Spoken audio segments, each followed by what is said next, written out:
Why does God wrestle with you? I want you to know, just before I get into it, Jacob did not start this fight, God did.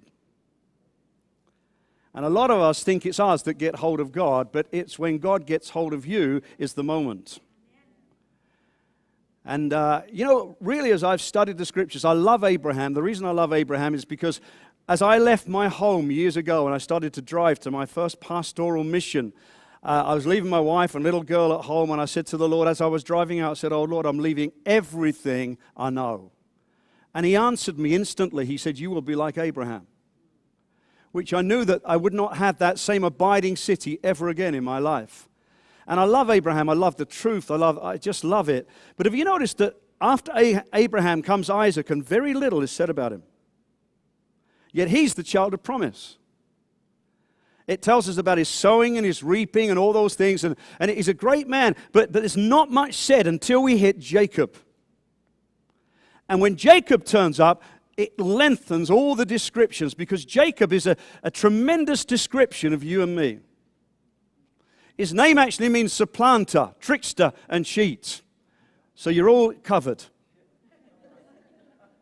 Because there's not one of you that was born in perfection. Even the ones of you that were made in test tubes, something happened to you.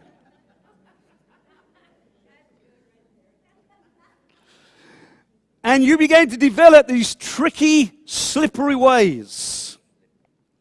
And you knew how to manipulate and control, whether it by anger or clever manipulation. It doesn't matter if you're a man or a woman, you developed it. And then the King of Kings decides to come after you. And the first initial touch from God is really just to open your eyes and let you see. But he's got far more for you than the initial touch. And my life's journey is not really to talk to people about the initial touch. My life's journey is to get people to see there's much, much, much, much, much more. And Jacob is beautiful because the Bible tells us in Psalm 24 and verse 6 that such is the people that seek his face, your face, O God of Jacob. In other words, a generation would come that would be just like Jacob, that would seek the face of God and would actually meet God like Jacob did. So I thought it would be interesting to talk about the wrestle. Now, you could say, yeah, but God never wrestles with me, then you're not saved. Because he will wrestle with you. It tells us in James 4 and verse 5 that the Holy Spirit wrestles intensely with you. In fact, it says in the original, he wrestles with you to the point to gain possession of what is his. We're told in 1 Corinthians 3:16 that we are temples of the Holy Spirit. The moment we say yes to Christ, the Spirit of Christ comes in us, and the Holy Spirit starts the wrestle. And have you ever noticed sometimes inside of you, you just feel this like a gnawing and you can't put together what's going on?